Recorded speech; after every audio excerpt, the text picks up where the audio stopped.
Hello friends, welcome back to DLS news. तो आज तारीख 27 जून 2022, दिन मंडे सोमवार, हिंदी तिथि आषाढ़ माह कृष्ण पक्ष चतुर्दशी। और आइए बात करते हैं आज के मुख्य समाचार और टुडे ब्रेकिंग न्यूज के इस अपडेट वीडियो में नजर डालते हैं देश भर की तमाम बड़ी खबरों पर। देखिए, जर्मनी दौरे के पहले ही दिन देश के प्रधानमंत्री नरेंद्र मोदी G7 समिट में शामिल हुए और वहाँ पर प्रधानमंत्री नरेंद्र मोदी इमरजेंसी पर बोले कि 47 साल पहले आज के दिन डेमोक्रेसी को कुचलने की कोशिश हुई। जर्मनी में देश के प्रधानमंत्री नरेंद्र मोदी का भव्य स्वागत किया गया। G7 के 48वें शिखर सम्मेलन में शामिल होने के लिए जर्मनी के म्यूनिख में अभी विदेश दौरे पर है देश के पीएम। वहीं मन की बात कार्यक्रम में भी पीएम मोदी ने आपातकाल समेत कई मुद्दों पर चर्चा की। मन की बात कार्यक्रम के 90वें एपिसोड को भी संबोधित किया। इस दौरान पीएम मोदी ने कहा कि हम आपातकाल के भयावह दौर को नहीं भूले हैं। आज जब हमारा देश आजादी के 75 वर्ष मना रहा है, अमृत महोत्सव को मना रहा, तो आपातकाल के इस भयावह दौर को हमें कभी नहीं भूलना चाहिए, आने वाली पीढ़ियों को भी नहीं भूलना चाहिए। मन की बात के 90वें एपिसोड में मोदी ने कहा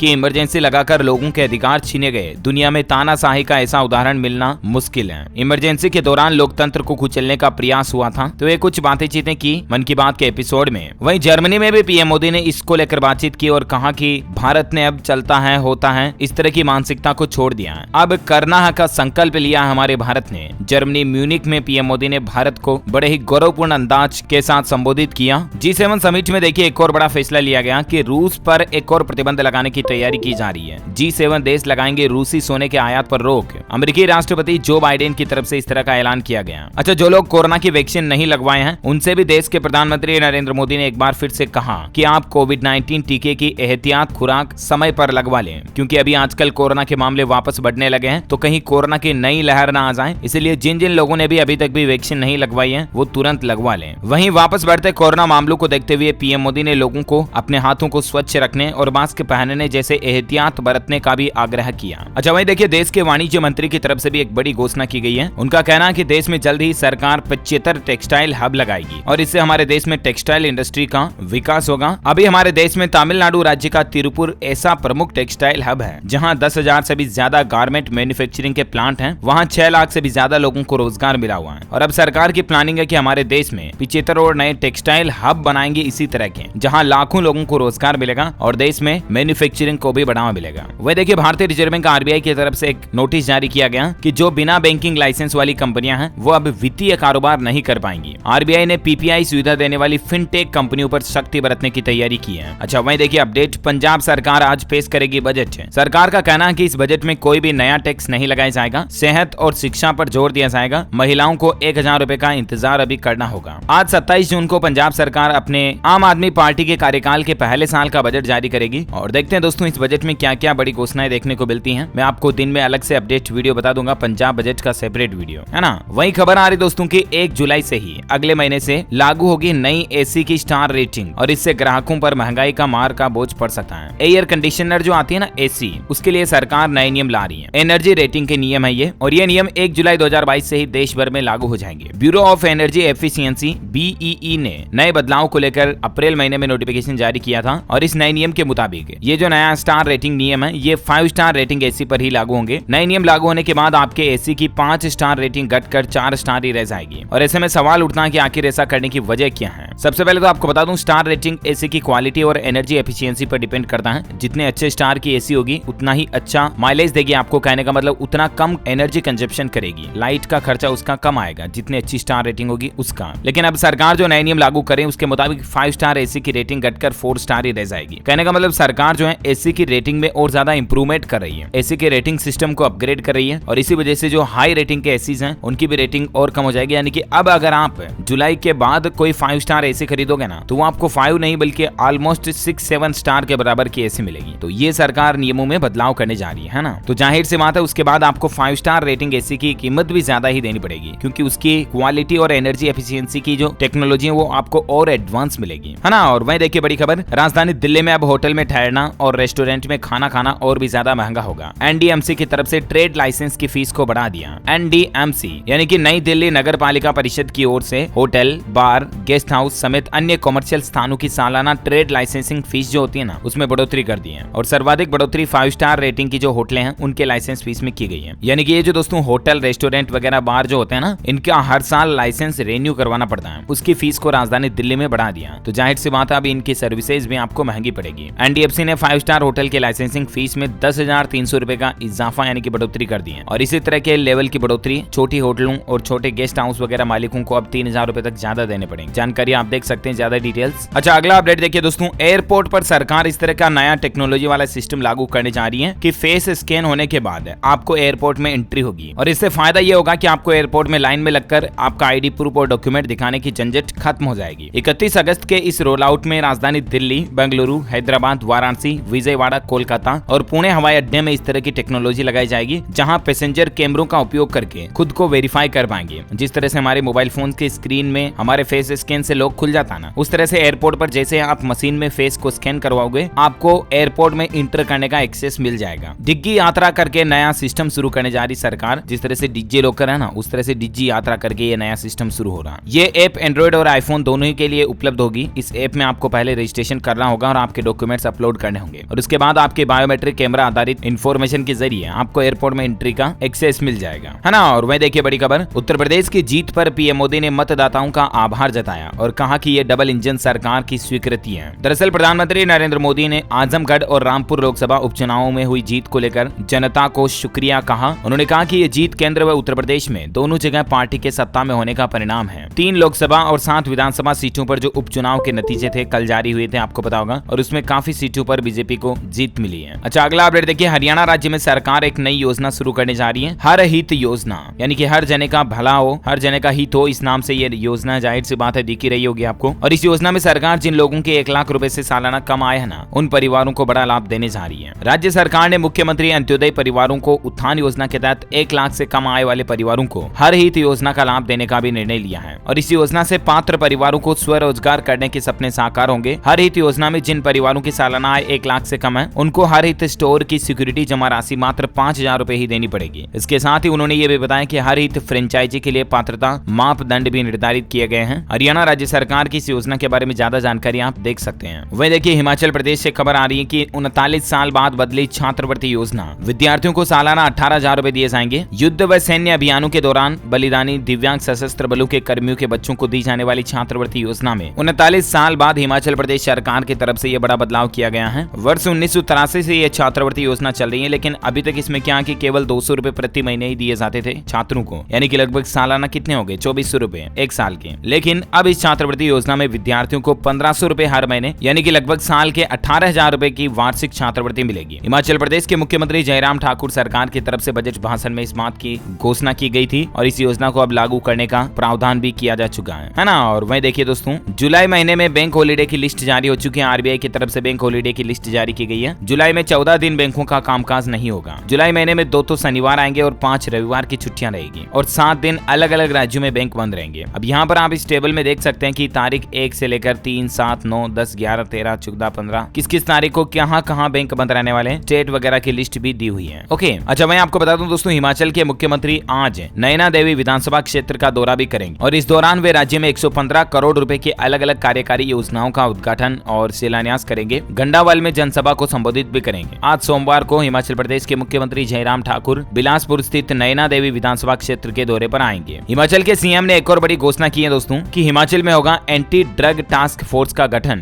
पेडलर्स पर अब मुकदमा भी चलेगा। जयराम ठाकुर का कहना है कि राज्य में बढ़ रहे नशा तस्करी को लेकर उन्होंने अपनी चिंता व्यक्त की है और पत्रकारों से बातचीत करते हुए उन्होंने कहा कि हिमाचल प्रदेश के लिए नशा एक गंभीर चिंता का विषय बन गया और हम इसकी रोकथाम के लिए एक एंटी ड्रग टास्क फोर्स का गठन कर रहे हैं। साथ ही उन्होंने कहा कि अब पेडलर्स को पकड़कर उन पर मुकदमा चलाया जाएगा। इसके अलावा हम लोगों के बीच जागरूकता फैलाने की योजना भी बना रहे हैं ताकि लोग नशा का सेवन करने से बचें। तो ये कुछ हिमाचल गवर्नमेंट की प्लानिंग चल रही है। अच्छा, हरियाणा सरकार के कुछ अपडेट आपको बता देता हूँ। देखिए, आप किसानों के लिए बड़ी खुशखबरी आई है। देसी गाय खरीदने पर 25,000 रुपए देगी ये सरकार। हरियाणा के मुख्यमंत्री मनोहर लाल खट्टर सरकार की तरफ से भी एक बड़ा ऐलान किया गया कि अब जो किसान भाई लोग देसी गाय खरीदेंगे ना, तो उस पर 25,000 रुपए की सब्सिडी सरकार की तरफ से दी जाएगी। मुख्यमंत्री मनोहर लाल जी का कहना है कि प्रधानमंत्री नरेंद्र मोदी के आत्मनिर्भर भारत को आगे बढ़ाने की पहल करते हुए देश में प्राकृतिक खेती को बढ़ावा देने के लिए देसी गाय की खरीद पर 25,000 रुपए तक की सब्सिडी देने व प्राकृतिक खेती के लिए जीवामृत का घोल तैयार करने के लिए 4 बड़े ड्रम किसानों को निःशुल्क देने की घोषणा भी की है और ऐसा करने वाला हरियाणा राज्य देश का पहला राज्य बन गया है। हरियाणा के मुख्यमंत्री ने कहा कि राज्य के 50,000 एकड़ भूमि में प्राकृतिक खेती को बढ़ावा देने का लक्ष्य रखा गया है ना। तो ये हरियाणा राज्य के लोगों के लिए, खास करके किसान भाई लोग जो गाय वगैरह खरीदते हैं, उनके लिए भी बड़ी राहत की बात है। वही देखिए, बड़ी खबर, पीएम किसान के नियमों में बड़ा बदलाव हुआ है। अब जमा कराना होगा ये डॉक्यूमेंट और खाते में आएंगे 4000 रुपए। दरअसल हाल ही में खबर आई थी कि पीएम किसान सम्मान निधि योजना के लिए आपको पता होगा सरकार ने ई-केवाईसी वगैरह को भी कंपलसरी कर दिया। और अब इसमें एक और अपडेट ये आ रहा कि पीएम किसान योजना में रजिस्ट्रेशन के लिए, मतलब अब जो लोग नए रजिस्ट्रेशन करवाएंगे ना, तो उनको रजिस्ट्रेशन के लिए राशन कार्ड लगवाना अनिवार्य कर दिया। आपको अपना परिवार का राशन कार्ड देना होगा। अगर आप भी किसान योजना के लाभार्थी हैं, आपका राशन कार्ड नहीं भी बना हुआ, तो आप तुरंत अपना राशन कार्ड बनवा लें, क्योंकि अब पीएम किसान पोर्टल पर राशन कार्ड नंबर दर्ज करना अनिवार्य हो गया। आपको अपने पंजीकरण पर यानी कि रजिस्ट्रेशन पर राशन कार्ड नंबर देना मैंडेटरी होगा, कंपलसरी होगा। वहीं राशन कार्ड की अनिवार्यता के साथ ही पंजीकरण के दौरान दस्तावेजों की सिर्फ सॉफ्ट कॉपी पीडीएफ बनाकर पोर्टल पर अपलोड भी करनी होगी। सरकार का कहना है कि इस योजना में गड़बड़ी, धोखाधड़ी और गड़बड़ घोटाले को रोक लगाने के लिए ये नया नियम बनाया गया है। और जो आपको 4000 रुपए मिलेंगे वो कैसे मिलेंगे, तो आपको बता दूं, दरअसल इस योजना के तहत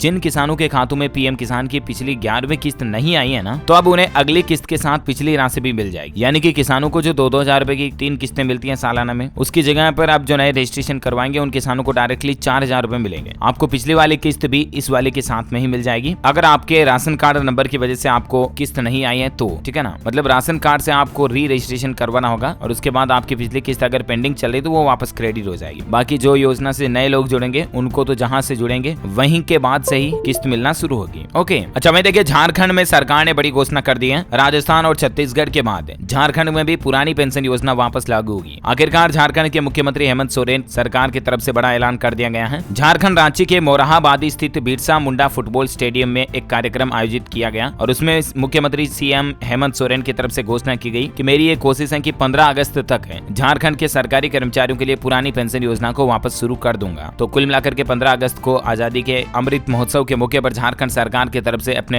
एम्प्लॉइज को, कर्मचारियों को ये बड़ा तोहफा दिया जाएगा, है ना। और वही आपको बता दूं, आज झारखंड के मुख्यमंत्री हेमंत सोरेन दिल्ली भी जाएंगे। राष्ट्रपति चुनाव को देखते हुए दिल्ली का अहम दौरा करेंगे। वही देखिए, राजस्थान से बड़ी खबर आ रही है। मुख्यमंत्री अशोक गहलोत ने जयपुर महिला अस्पताल के लिए 117 करोड़ रुपए के प्रस्ताव को मंजूरी दे दी है और अब राजस्थान जयपुर में बनेगा 500 बेड का एक आईपीडी टावर, बड़ा हॉस्पिटल बनाया जाएगा। इसके लिए सवाई मानसिंह अस्पताल परिसर में करीब 588 करोड़ रुपए की लागत से 116 मीटर ऊंचा विश्व स्तरीय आईपीडी टावर और अन्य चिकित्सा सुविधाओं का निर्माण हो रहा है। इसके बनने से एक साथ 1200 बेड की सुविधा मरीजों को मिल सकेगी। तो ये भी राजस्थान में एक बहुत बड़ा प्रोजेक्ट शुरू हो जाएगा। वही देखिए दोस्तों, बिहार में आंगनबाड़ी केंद्रों पर बनी पोषण वाटिका में उत्पादित होंगे सब्जी व फल। 3 प्रखंडों के 60 आंगनबाड़ी केंद्रों पर ये पोषण वाटिका शुरू हो गए और धीरे धीरे राज्य के सभी आंगनबाड़ी केंद्रों पर सरकार ऐसी पहल करेगी। बिहार से एक और अपडेट आ रहा है कि बिहार में बालू पट्टे के लिए नियमों को और सख्त कर दिया है। यानी कि जो रेत के ठेके दिए जाते हैं ना, उनको लेकर सरकार ने नियमों को सख्त कर दिया। 3 अहम बदलाव किए हैं और अक्टूबर के महीने से ही बिहार राज्य में बालू का खनन नई नीति यानी कि नए नियमों के तहत होगा। नई नीति से खनन प्रारंभ करने से पूर्व सरकार के पहले से ही कई सारे नियमों में बदलाव कर दिया है। जो पहले के नियम थे उनमें चेंजेज किया गया, जिसमें सिक्योरिटी राशि वगैरह को लेकर कुछ बदलाव है। अब नई व्यवस्था में जो रेत खनन के लिए जो बोली लगाते हैं ना, नीलामी करते हैं पट्टों की, उस नीलामी राशि का भी 10 नहीं बल्कि 25% हिस्सा प्रतिभूति के रूप में जमा कराना होगा। इस तरह के रूल्स में बदलाव किया गया। ज्यादा डिटेल्स आप देख सकते हैं स्क्रीन पर। वहीं हरियाणा से एक और अपडेट आ रहा है कि एनएचएम कर्मचारियों की हड़ताल भी आज से शुरू होने जा रही है। स्वास्थ्य सेवाएं बंद रखने का ऐलान किया। सेवा नियमों में बदलाव के चलते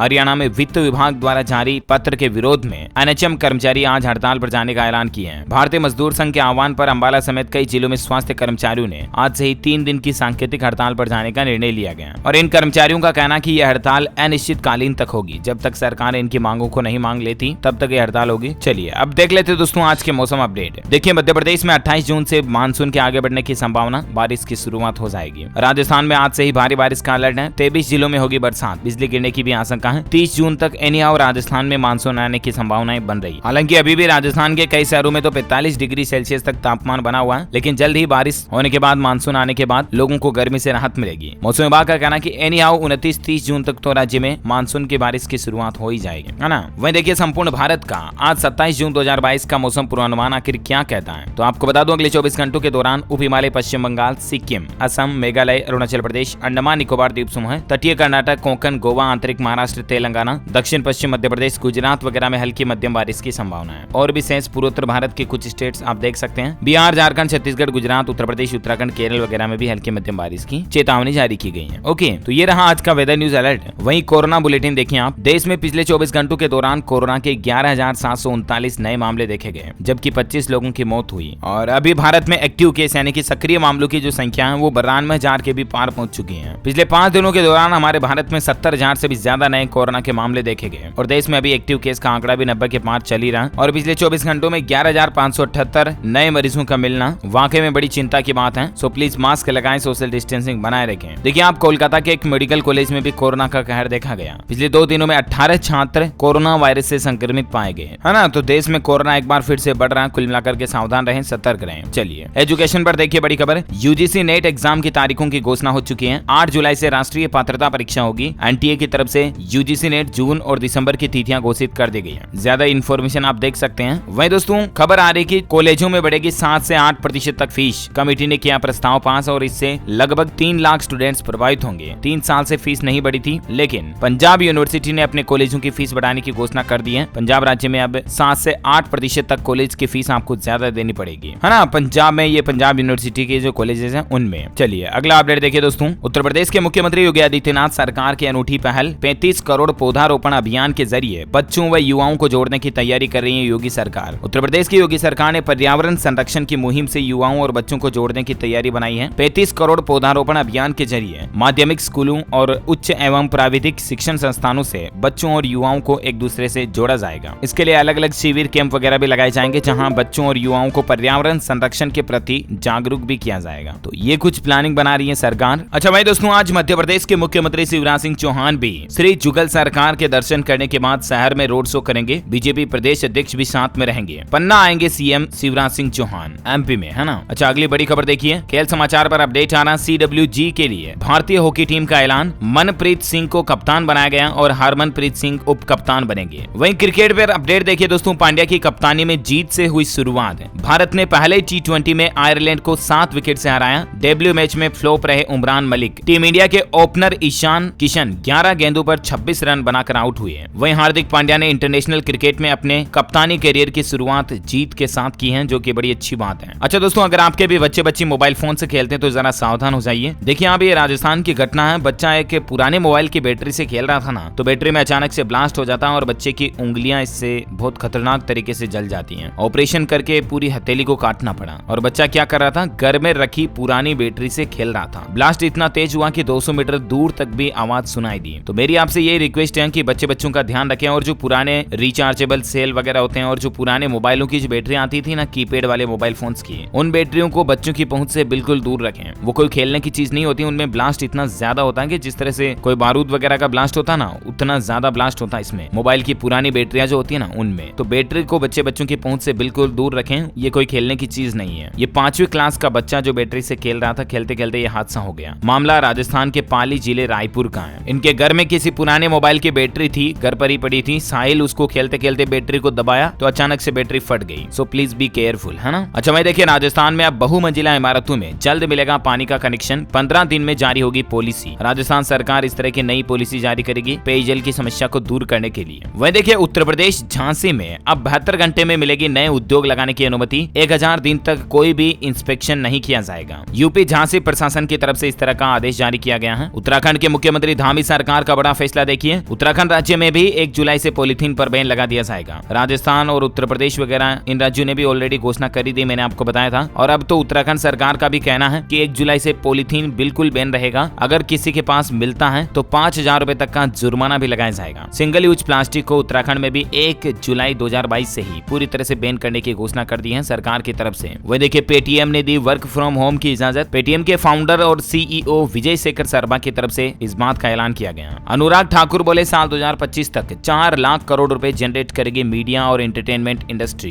इतनी बड़ी हो जाएगी भारत में। वह देखिए, कर्नाटक में वाहन के नाले में गिरने से हुई 9 मजदूरों की मौत। मुख्यमंत्री ने की मुआवजे की घोषणा। कल ये कर्नाटक में एक बड़ी दुर्घटना हो गई, रविवार सुबह को ही। राज्य सरकार ने इस दुर्घटना पर दुख जताते हुए मृतकों के परिजनों को 5-5 लाख रुपए का मुआवजा देने का आदेश जारी किया है। ऑटोमोबाइल इंडस्ट्री से बड़ी खबर आ रही है। हीरो मोटोकॉर्प कंपनी की बाइक और स्कूटर भी 1 जुलाई से महंगे हो जाएंगे और इनकी कीमतें लगभग 3000 रुपए तक बढ़ जाएगी। अगर आप भी बाइक या स्कूटर हीरो का लाने की प्लानिंग कर रहे हैं तो 1 जुलाई से पहले बुक करा ले तो आपको थोड़ा सस्ते में मिल जाएगा। वही देखिए, राजस्थान में सैकड़ों एटम बम बनाने का मटेरियल मिला। यूरेनियम तत्व की राजस्थान में पूरी खान देखी गई। 3000 करोड़ रुपए का यहाँ पर इन्वेस्टमेंट होगा और इस यूरेनियम को एक्सट्रैक्ट किया जाएगा, बाहर निकाला जाएगा। झारखंड और आंध्र प्रदेश के बाद अब राजस्थान में भी यूरेनियम के विशाल भंडार मिले हैं। सीकर के खंडेला इलाके में इसके खनन की तैयारी भी शुरू हो गई है। इसके मिलने के बाद राजस्थान सरकार के भी चेहरे खिल उठे, क्योंकि ये कमाई का एक बहुत बड़ा जरिया बनेगा। वह देखिए बिहार में 28 जून को बीएसएससी के हजारों अभ्यर्थी आंदोलन करेंगे। 2014 की प्रथम इंटर स्तरीय बहाली 8 साल बाद भी पूरी नहीं हुई है। पेपर लीक से ये रद्द हुई थी, इसका अभी तक कोई भी सॉल्यूशन छात्रों को नहीं मिला है, इसलिए बीएसएससी के खिलाफ 28 तारीख को छात्र विद्रोह करेंगे, आंदोलन करेंगे। ओके दोस्तों, तो इसी कड़ी में आज दिन भर की तमाम बड़ी खबरें, मुख्य समाचार, टुडे ब्रेकिंग न्यूज का अपडेट वीडियो यहीं फिनिश होता है। और हाँ, आप मुझे कमेंट करके बताइए दोस्तों कि हमारे घरों में आने वाला विद्युत करंट किस टाइप का होता है, एसी करंट या DC current. Let me know in the comment box. जो हमारे घरों में लाइन आती है इलेक्ट्रिसिटी, उसमें कौन सी तरह की पावर होती है? अगर आपको पता नहीं तो जानकारी के लिए बता दूं, करंट मेनली 2 टाइप्स के होते हैं, 2 तरह के। एक एसी करंट होता है, एक डीसी करंट होता है। हमने छोटी छोटी क्लासों में भी साइंस में ये बातें पढ़ी है। तो बताइए कि घरों में आने वाला करंट कौन सा होता है, एसी या DC? Let me know in the comment box. जो लोग इस सवाल का सही जवाब इस वीडियो के नीचे कमेंट में देंगे ना, और रैंडमली सेलेक्ट होने पर आप हमारी DLS न्यूज टीम की तरफ से जीत सकते हैं एक शानदार सरप्राइज गिफ्ट, जो कि गिव अवे के रूप में आप तक पहुंचा दिया जाएगा। इसी के साथ ही अगर आपको वीडियो अच्छा लगा तो इसे लाइक करना, शेयर भी करना अपने दोस्तों के साथ फेसबुक और व्हाट्सएप पर। हमारे चैनल DLS न्यूज को सब्सक्राइब करके बेल आइकन जरूर दबा देना, ताकि